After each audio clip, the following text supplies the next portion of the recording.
So great that we have this occasion to be together on the first day of the week. First century Christians came together on Lord's Day to worship God. We're thankful for your presence, that you're here, you're visiting with us. We especially want you to know that we're honored that you have chosen to come into setting and worship with us here. And we pray that God will bless you, that we'll all be blessed our time together in study and worship of God and drawing closer to Him.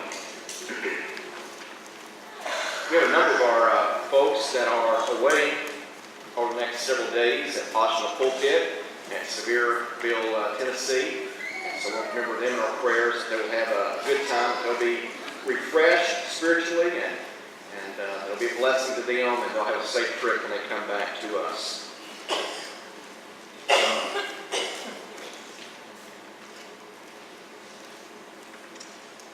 God said that it wasn't good that man should be alone. Thankfully, you and I are not alone in today's world. Sometimes perhaps we do feel lonely, but it's not because there's no one around, because there's a great population upon the earth today, in the world and among God's people. God has created us. Someone has said that no man is an island unto himself. So we're blessed by many relationships in life. Husbands and wives, parents with their children, relationships of in-laws, relationships that we have with classmates in school as we perhaps reestablish, become reacquainted, school just starting, new friends, new opportunities for growing socially. There's all kinds of relationships that you and I experience in life. We're so blessed that we have these relationships. And as we think about relationships generally, we know that sometimes they can be complicated. Sometimes because we're complex individuals, sometimes there's challenges to our getting along with one another. We have different personalities. So sometimes relationships are difficult. But you and I have the opportunity of growing and overcoming and becoming better people through the various relationships that we experience in life. God has given us His Word. Not only do we have these relationships, but we have a relationship with God. We have that vertical relationship with God, in addition to the horizontal relationships that we're talking about this morning. We just read from Romans chapter 12, 16 through 18. In the Bible, God gives us instructions as to how to live a fulfilling life and how to get along with one another in our various relationships. In Romans 12, 16 beginning, again, the Bible says, live in harmony with one another. Is that our goal? Should that be our goal as Christians, to live in harmony with everyone that we surround ourselves with? We're concerned about our attitude. He says, do not be haughty, but associate with the lowly. Never be wise in your own sight. Repay no one evil for evil, but give thought to do what is honorable in the sight of all. And in verse 18, if it be possible or impossible, so far as it depends on you, live peaceably with all. So we're talking about relationships. There are at least two parties involved in relationships. And so sometimes there may be peace. There may be joy that arises from that relationship. Other times there may be heartache because there's conflict. But Paul writes through inspiration that so much as lies in you, you as an individual, you have a responsibility to do your part in working toward peace. Repay no one evil for evil. I think about something that Jesus said in the Great Sermon on the Mount in Matthew chapter 5, verse 9, when he was pronouncing a series of blessings upon a variety of individuals who did certain things in the kingdom. Blessed are the peacemakers, for they shall be called sons of God. A personal question directed to you and me. Are you and I peacemakers? Does God know you as a peacemaker? Does your mate know you as a peacemaker? Does your boss know you as a peacemaker? Does your neighbor know you as a peacemaker? You and I have the opportunity of being a blessing to those in our various relationships. Matthew 7:12, so whatever you wish that others would do to you, do also to them, for this is the law and the prophets. Here, Jesus gives a summary statement of the intention and significance of the Old Testament prophets, the law and the prophets. Reduced, the bottom line is this: whatever you wish others to do to you, do to them. Is that what you and I do? Is that the foundation? Is that the basis upon which we operate in our dealings with our children, with our mate, with our neighbors, with our co-workers, with our boss? Is that our rule of thumb? Is that our standard of behavior? Matthew 7:12, what we know as the golden rule. Relationships. Solomon writes, Ecclesiastes 4:9 beginning, two are better than one, because they have a good reward for their toil. For if they fall, one will lift up his fellow, but woe to him who is alone when he falls, and has not another to lift him up. Again, if two lie together, they keep warm, but how can one keep warm alone? And though a man might prevail against one who is alone, two will withstand him. A threefold cord is not quickly broken. Relationships. God has made us social creatures. It is not good that man should be alone. This morning I want us to think especially about the relationship of marriage. It's important that you and I, as we're married, that we be strengthening our bonds of marriage. The church is only as strong as the home. The church is only as strong as the individuals who make up the body of Christ. As an individual, I need to be growing personally. But in my home, in my relationship with my mate, we need to be growing closer to one another and to God. We experience a lot of different relationships. But marriage is a unique relationship that provides responsibilities and privileges. There is nothing in all the world like the relationship we share with another individual, another human being, like marriage. The way we approach marriage determines its health and success, and whether it fulfills God's plan for the home. This morning I want us to talk about the way we approach our marriage. And as we think about this, I'm not just talking about individuals who are not married as yet. I'm not talking about just those who anticipate marriage in the coming days, weeks, months, or years. I know that we have individuals in the assembly that are unmarried. I know that we have teens. I know that we have individuals that have an interest in the opposite sex. I'm not talking just about the way you approach marriage, but I'm also talking to those of us who have been married perhaps for 5, 10, 20 years. Maybe you've been married for 40 or 50 years. How do you approach marriage in the morning when you arise from bed? You see, our marriage, the strength of our marriage, the blessing and the benefit that derives from that relationship hinges upon the way that we approach our marriage. What is our outlook? How do we perceive this relationship? I want us to think about the ties that bind, how we approach marriage. Whoa. That is not good. We need to, I punched one time and we went through the whole sermon and invitation song and all.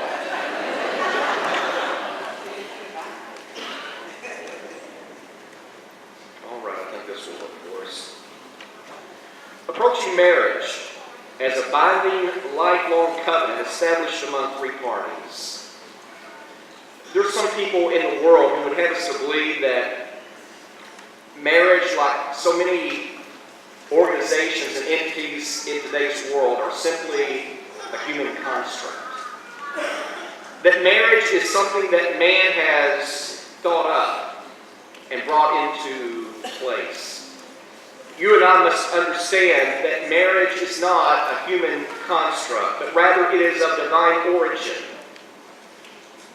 Some people have us to believe that marriage is far more than, or that rather that marriage is simply a contract between two consenting adults. Marriage is far more than a contract, but rather it is a covenant that is established between three parties: God, the man, and the woman.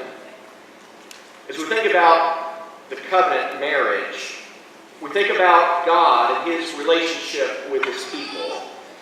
Going back first to Israel. We've been studying the book of Hosea as John Burnett has been leading us on Wednesday evenings, and he's talked about that relationship that God had with His bride, Israel. And how that Hosea was to go and to marry a woman who would cheat on him. And that represented God's people Israel because they were unfaithful to God. But it can be a beautiful picture of God with His bride, His people, as they love God as God loves them. As they are in that relationship, in that bond, that keeping that covenant, that promise that both parties have made. Marriage is not something to be disposed of if we have difficulty getting along. Our marriage is worth saving. You and I must work in that marriage.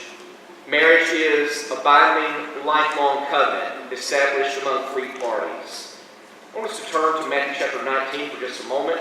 Matthew chapter 19, as we think about the attitude that some had toward marriage and the teaching that Jesus had concerning this relationship. Matthew 19:3 beginning. The Pharisees also came unto him, tempting him, and saying unto him, Is it lawful for a man to put away his wife for every cause? And he answered and said unto them, Have you not read that He which made them at the beginning made them male and female? So Jesus, as He thinks about marriage, He takes their minds back to creation and how God created man, Adam and Eve, male and female. And He said, For this cause shall a man leave father and mother, and shall cleave to his wife, and they two or twain shall be one flesh. Wherefore they are no more twain, but one flesh. What therefore God hath joined together, as we think about this marriage covenant, again we said it's three parties, the man and the woman. What God hath joined together, so God is involved in this ordinance and relationship of marriage. Let not man put asunder. And then they wanted to challenge Jesus. They said, Why did Moses didn't command to give a right of divorcement and to put her away?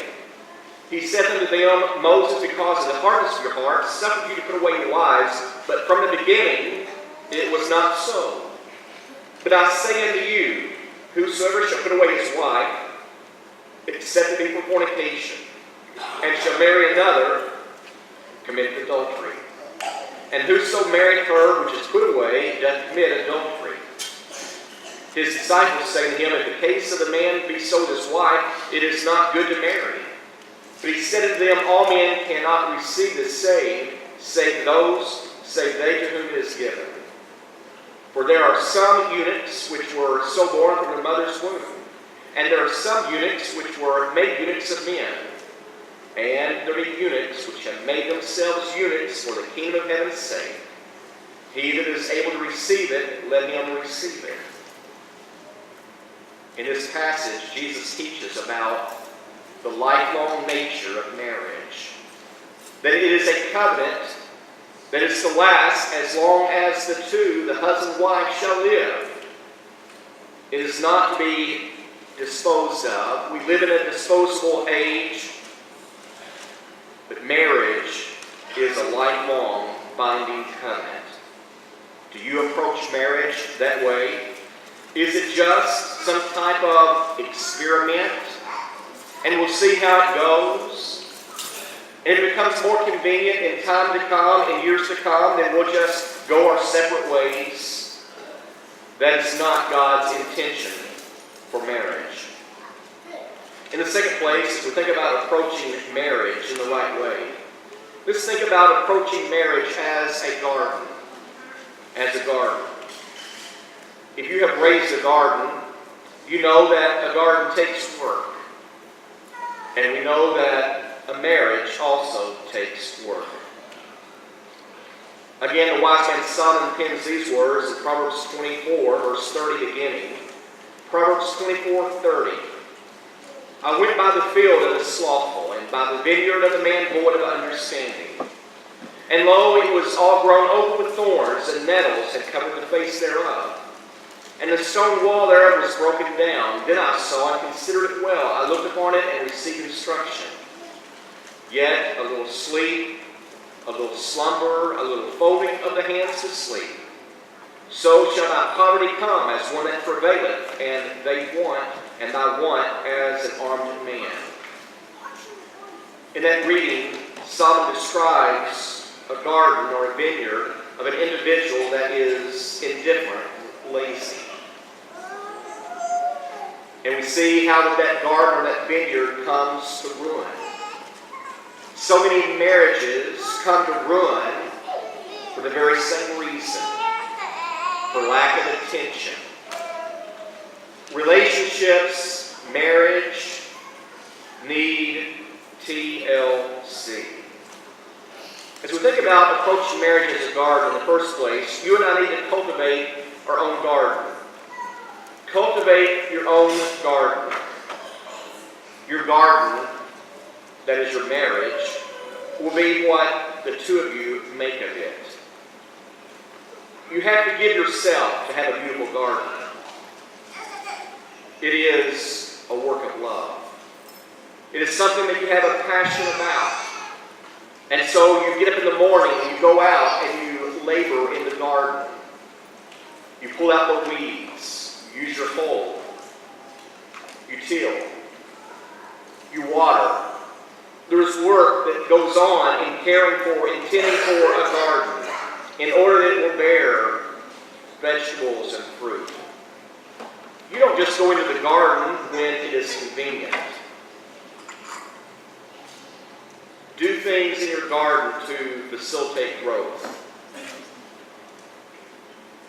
Sometimes we hear individuals talk about their love for their mate. They talk about how that they love their mate when they just began together on their wedding day. And maybe it's their 40th anniversary, the 50th or 60th anniversary, and you hear them talk about how they love each other more today than they did on the day that they wed. That didn't happen by accident. Love grows over time if the relationship is attended to, much like a garden. As we think about marriage being like a garden, in a garden has boundaries. My dad used to have truck patches for gardens. And they were large truck patches. But as big as they were, yet there were boundaries. Boundaries. My father didn't just plow the whole town of Dixon. He didn't till Webster County. There were boundaries for his garden, for his truck patch. In marriage, we need to know where the boundaries are. We need to observe them and never cross them. In Deuteronomy 19:14, thou shalt not remove thy neighbor's landmark, which they have of old time, have set in thine inheritance, which thou shalt inherit in the land that the Lord thy God giveth thee to possess it. Let me read that again since I butchered it. Thou shalt not remove thy neighbor's landmark, which they of old time have set in thine inheritance, which thou shalt inherit in the land that the Lord thy God giveth thee to possess it. The landmark was not to be moved. Proverbs 23:10, remove not the old landmark, and enter not into the fields of the fatherless. There are boundaries. Marriage. I remember some years ago in another state, I was in a restaurant one day, and I heard a group of men talking about another man that I knew. And I heard these men talking about this individual, and they said, Mr. called his name, does not know who his wife is. You and I need to know who our mate is and be true and faithful. Enjoy and be blessed by your own garden. Don't be fixated on someone else's garden. As I was preparing this lesson, I thought about romance novels. As you might imagine, I have not spent a lot of time with romance novels. But as I think about what they're about, I don't know if any of you read those, but that's about a fantasy. It's about someone else and their relationship, which can only cause an individual to feel there's something missing in my relationship. Suggestion to be careful about reading certain things that can cause us to feel like there's something better out there than what we have at home. Don't be fixated on another's garden. Exodus 20 verse 17, thou shalt not covet thy neighbor's house, thou shalt not covet thy neighbor's wife, nor his manservant, nor his maidservant, nor his ox, nor his ass, nor anything that is thy neighbor's. Romans 13:9, for this thou shalt not commit adultery. Thou shalt not kill, thou shalt not steal, thou shalt not bear false witness, thou shalt not covet. And if there be any other commandment that is briefly comprehended the same, namely, thou shalt love thy neighbor as thyself. Don't desire someone else's garden. Don't be like Ahab and Jezebel, who wanted Naboth's vineyard. 1 Kings chapter 21. As you think about marriage as a garden, intentionally plant good seeds in your garden.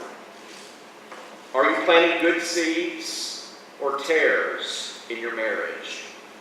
Remember the universal principle that God gives us, that you will reap what you sow. In your marriage, you will reap what you sow. And so, why not plant seeds of kindness? Why not plant seeds of kindness and gentleness and love in your garden? In the third place this morning, we need to approach marriage with determination to always give the best of oneself. You and I need to give and serve throughout our marriage. It's not about what I can get out of it, but rather what can I give to serve and bless my mate. We live in a generation that's selfish. It's It's all about me being satisfied. But what are we giving? You and I need to approach marriage with a heart to give, with a heart to serve. To always give the best of oneself. Wasn't Jesus, quoted by Paul in Acts 20, verse 35, who said, "It is more blessed to give than to receive"? You and I need to give in our marriage relationship. What can I give? What can I do for my spouse? I can serve.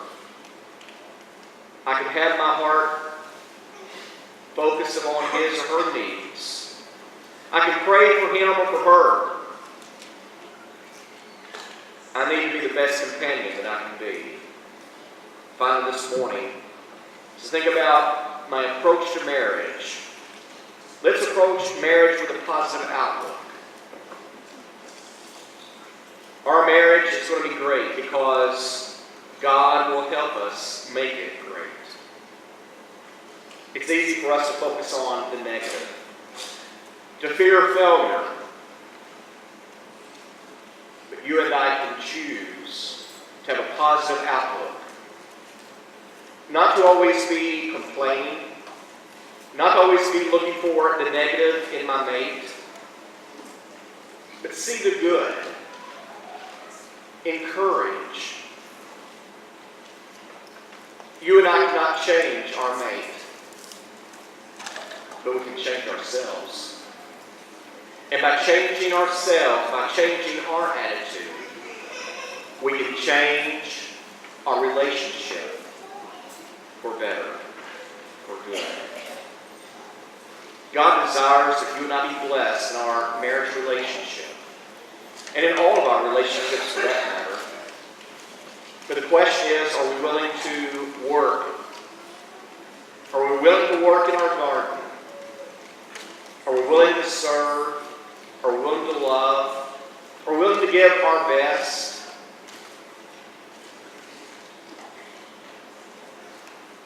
Relationships can be such a blessing. That's God's intent, God's design for the home. This morning, as you think about your relationship with Him, how does it fare? Have you grown distant? Are you separated from God? Are you much like the prodigal son?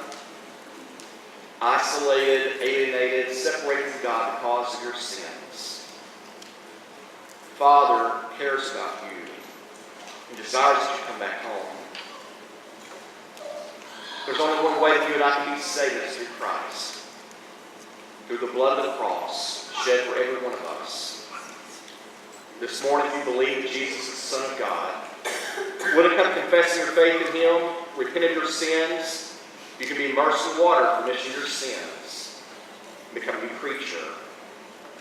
You can begin a new relationship in Christ.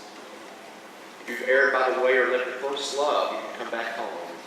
Have that relationship with God restored, and live life again in purpose and true meaning. If you have a spiritual need this morning, we urge you to come while we stand.